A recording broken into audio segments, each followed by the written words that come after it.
Oh boy, we've got some big news. 10-year-old Maya decides to unveil the tapes of this relationship before they turn into strangers.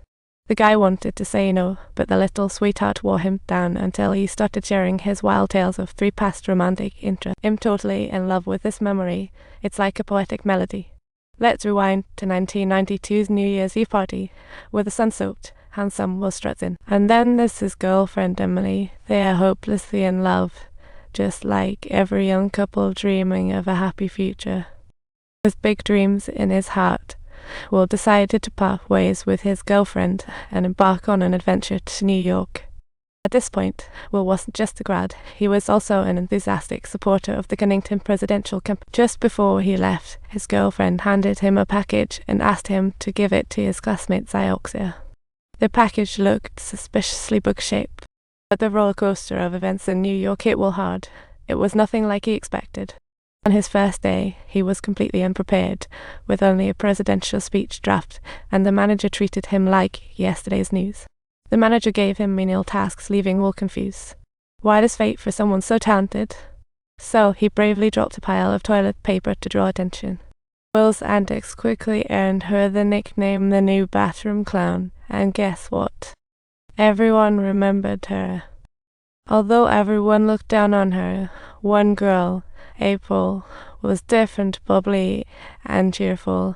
They hit it off right away. April was totally indifferent to the election, more worried about her $12 a night. After a company dinner, Will dialed up her girlfriend, filled with thoughts of Emily. She urged Emily to come to New York, all dazzling and bustling. Emily, however, was worried if Will had fallen for someone else. Will said she just missed her and hoped she could come visit that weekend.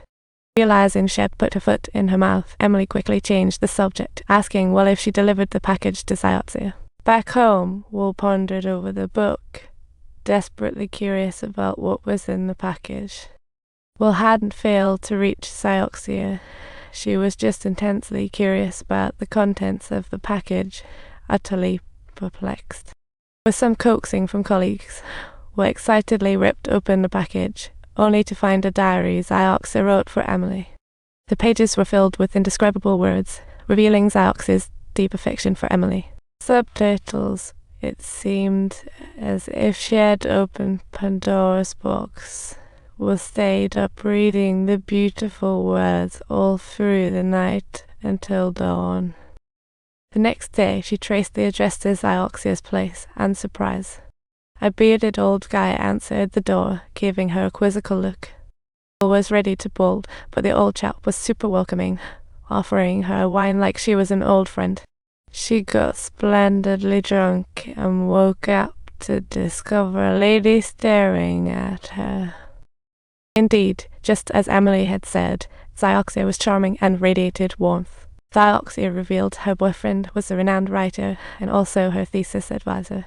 Will handed the diary to Zioxia, and upon opening it, discovered the sweet nothing she had penned for. Upon seeing the blurred handwriting inside, she couldn't help but feel a tinge of bashfulness, wondering whether Will had already caught a glimpse of its content.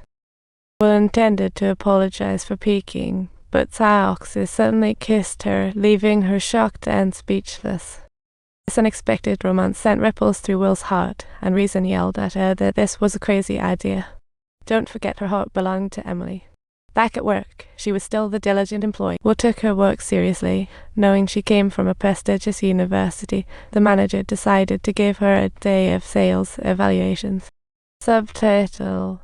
The manager hoped she could sell 5 tables worth of banquet seats. However, after a whole day's hard work, not a single client was willing to pay. Nonetheless, her colleagues noticed her hard work, and finally, a miracle struck right before closing. She actually sold a table worth $50,000.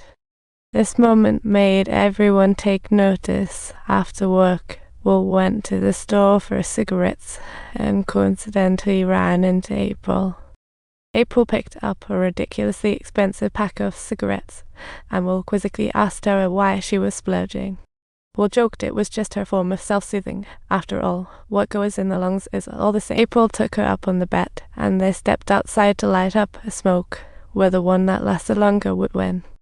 As the melody of Happy Birthday to You played, their eyes met with a spark. Amidst this bustling city, two souls found a kindred spirit, and romantic feelings blossomed.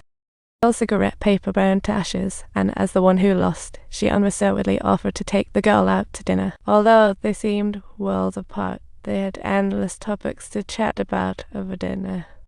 When Will mentioned she wasn't married yet, April pulled out a ring and offered to help Will rehearse. Will casually asked Emily, "Would you marry me?" April seemed to have fully stepped into character, unhesitatingly replying no.